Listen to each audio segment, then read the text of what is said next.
That's what I'm talking about. Y'all smoking or what? If you smoking weed, make some noise. Yeah. April 20th, Denver, Colorado. We like weed, smoke weed, sing. Tens of thousands from around the country and the world lighting up legally. Happy Cannabis Cup, y'all. For some, it's a lifestyle. For others, it's a lifeline. We're working with the Lupus Foundation and rheumatoid arthritis. But for all of them, I wonder, what was it doing to their brains? Some of my patients call me pot doc. Your patients call you pot doc? Well, they never meet anybody who's as interested in hearing about their marijuana use as I am. Dr. Stacy Gruber is serious about pot. I want you to name the color and not to read it. Okay. I met her in her labs at McLean Hospital near Boston. She's using high-tech imaging to see what happens in the brain when you smoke.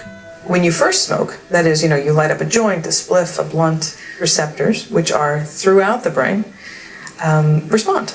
And these areas of the brain are responsible for things like pleasure, memory, learning, sensation, sense of time and space, coordination, movement, appetite, and other drives, shall we say.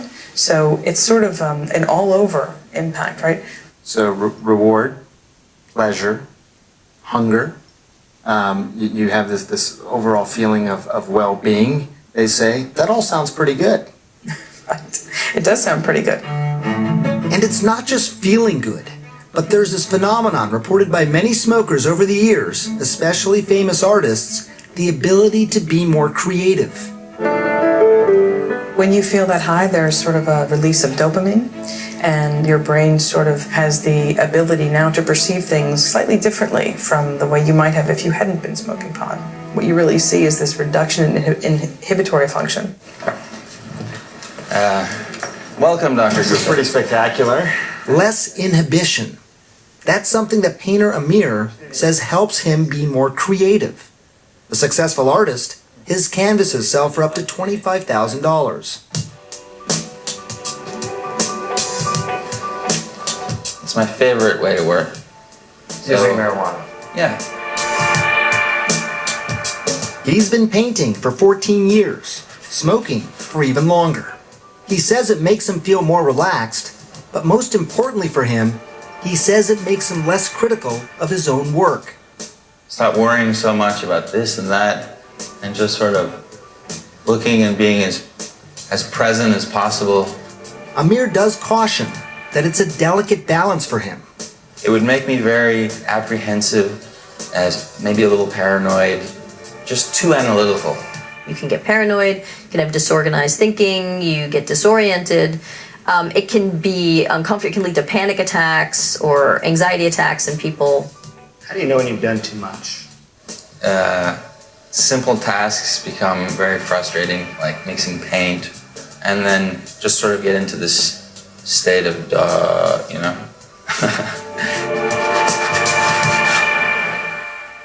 Good nail. And why that happens is exactly what Columbia University neuroscientist Carl Hart is investigating. Exhale. Research subjects in his lab smoke marijuana and then take a variety of cognitive tests.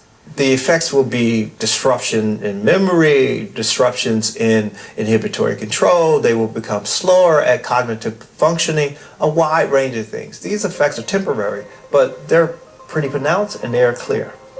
And it's slowly becoming clear to scientists what part of the brain is most affected.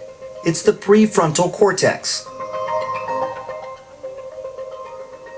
It's very important for planning, thinking, coordinating your behaviors. There are tons of marijuana receptors in this region. And we think that marijuana, particularly in the novice, can disrupt all of those behaviors. An impairment that Hart cautions could be dangerous, especially when driving. You may prematurely hit your brakes, you may prematurely hit the gas pedal, a wide range of things. You may make a turn without looking more carefully. Look at this experiment done by CNN affiliate KIRO in Washington State. Subjects smoked marijuana and then drove. One was a daily medical marijuana smoker, and another an infrequent weekend smoker. Relaxed and buzzed. The more the novice user smoked, the more trouble behind the wheel. Watch yourself, watch yourself. But interestingly, the habitual smoker didn't have as much trouble. I wouldn't pull her off the road, no. No, not yet.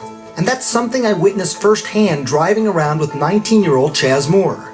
The day that I spent with him, he had been smoking all day long. Do you feel impaired at all? No, I don't. I feel normal.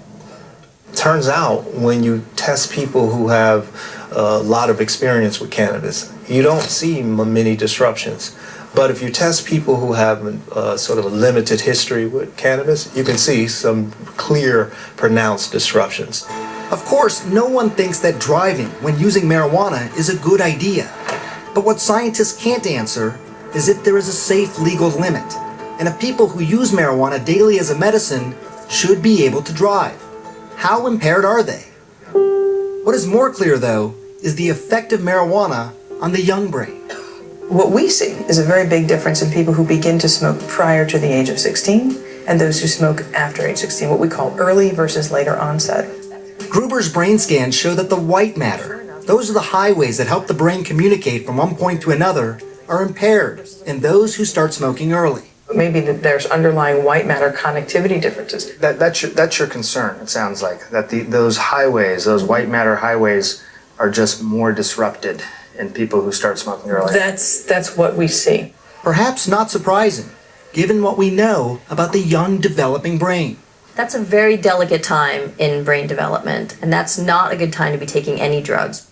Preliminary research shows that early onset smokers are slower at tasks, have lower IQs later in life, higher risk of strokes, and increased incidence of psychotic disorders.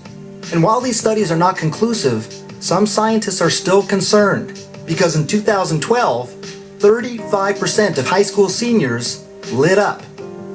And that could mean a generation of kids with damaged brains. And many fear something else. I never really told myself I needed help. A generation of marijuana addicts. When we come back, the truth and the science behind what's being called a growing epidemic. And later, Charlotte's story. One of the youngest children to try marijuana in Colorado.